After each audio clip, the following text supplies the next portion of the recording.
Hello, Cancer, Sun, Moon, Rising, and Venus signs. Kamusta kayo? Sana po nasa mabuti kayong kalagayan.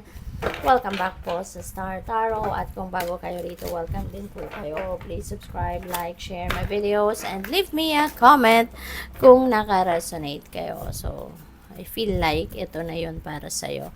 So, first message ninyo, Cancer, we have the Ten of Winter. Ayan. Tens represents endings and beginnings. Kaya most likely, meron kayo ritong tatapusin ng period in your life. May tatapusin na kayong something, no, sa buhay ninyo, and you are ready to embrace a new experience, no? New chapter in your life. Sabi dito, the resolution of difficulties. So, maaari may mga pinagdadaanan kayo recently na mga difficult situations, challenging situations, and you are going to solve that. Mahahanapan mo na ito ng solusyon. Mahahanapan mo na ito ng way out. Kaya, good for you.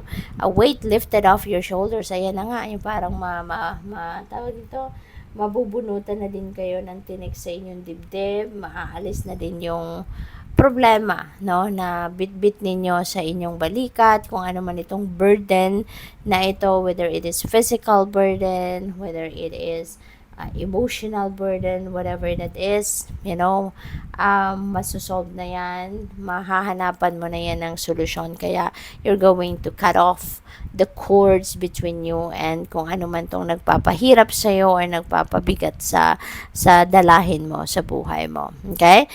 For others of you as well, this is the end of an addiction or codependency.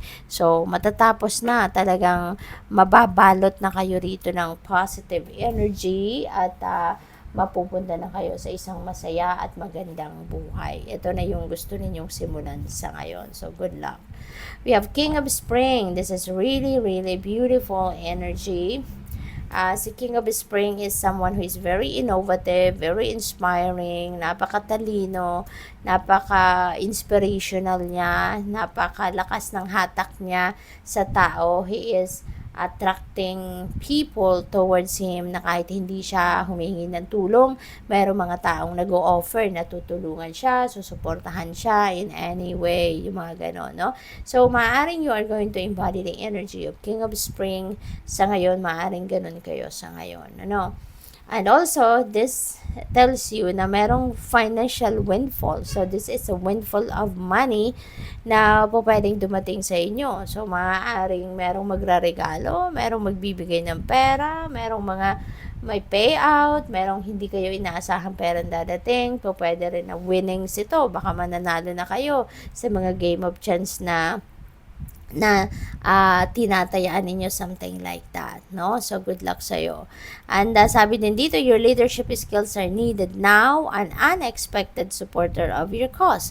Ayan na nga, no? So, siguro talaga, you're going to attract someone na very supportive of you. You're going to attract someone na very helpful of you, no? Na talagang kahit hindi ka humihingi ng tulong sa kanya, support, assistance, whatever, kusa siyang lalapit sa'yo. Kusa siyang magbibigay ng kanyang kamay. Kumbaga, no? Is going or she's going to give her a hand, no? So, good luck sa'yo. We have 10 of Summer. Wow. So, meron na tayong dalawang 10. So, 10 of Winter and 10 of Summer.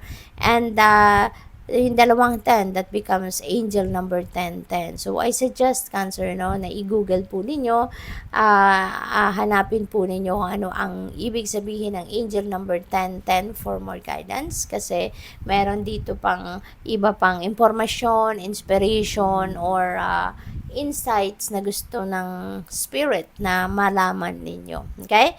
So, 10 of Summer is really a beautiful energy. This is really a very emotional, no? Emotionally fulfilling energy. Kaya, maaari, no, na magkakaroon kayo rito ng kasiyahan na siksik-liglig umaapaw, no, na kasiyahan na mararamdaman ninyo.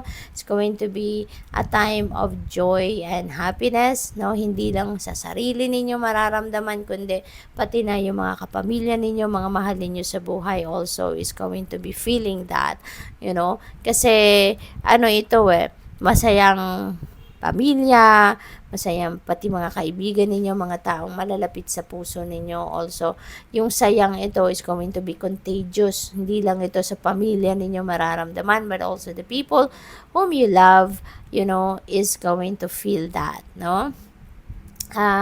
Meron ditong harmonious relationship, meron ditong love, contentment, fulfillment na mararamdaman ang bawat isa sa inyo. So this is really very, very beautiful energy.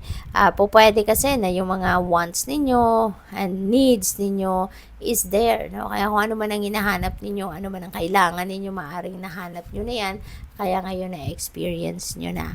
So, we have balance, no? Feeling ko, dahil sa magagandang energy na ito, no, na maaari ninyong maramdaman, balance is back, no? Kung dati, medyo, nahihirapan, medyo, may mga imbalances na nangyayari sa buhay ninyo in the past, ngayon, things are going to be back in its place, no? At magiging maganda na ang inyong kalagayan, alright? At saka balance will be back in your life, kaya magkakaroon dito ng mas magandang sitwasyon sa bawat area ng buhay ninyo, no? So, good luck. So, tignan natin kung ano pa ang mga mensahe para sa inyo, Cancer. We have family is everything. Always make sure you acknowledge this. Okay?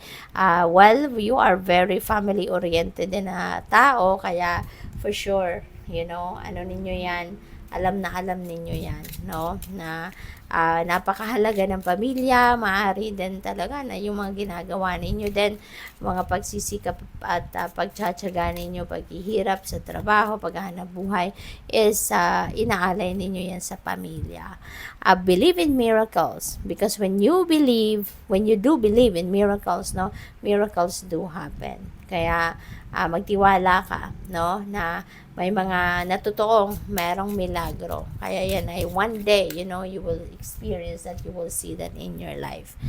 When you live in the moment, you will discover delight in simple things. Kaya if you are living in the now, kumbaga, for sure, madidiscover ninyo ang kahit simpleng bagay na ginagawa ninyo. As simple as drinking your coffee, as simple as drinking your tea, eating your favorite food, 'di ba? Simpleng bagay na ganyan, madidiscover mo, maa-appreciate mo yung saya, yung enjoyment, no? Na nararamdaman ninyo sa bagay na yan. Kung talagang you are focusing on what is happening, what is unfolding right before your eyes. Kasi kung kunyari, kahit paborito mo yung pagkain na kinakain mo, hindi mo rin yan maa-appreciate, no? Kain ka lang ng kain kasi kung focus ka doon sa mga plano mo, sa future, or kung iniisip mo pa rin na mong problema ka pa rin sa kung ano ang tapos na, sa kung ano ang nakaraan na.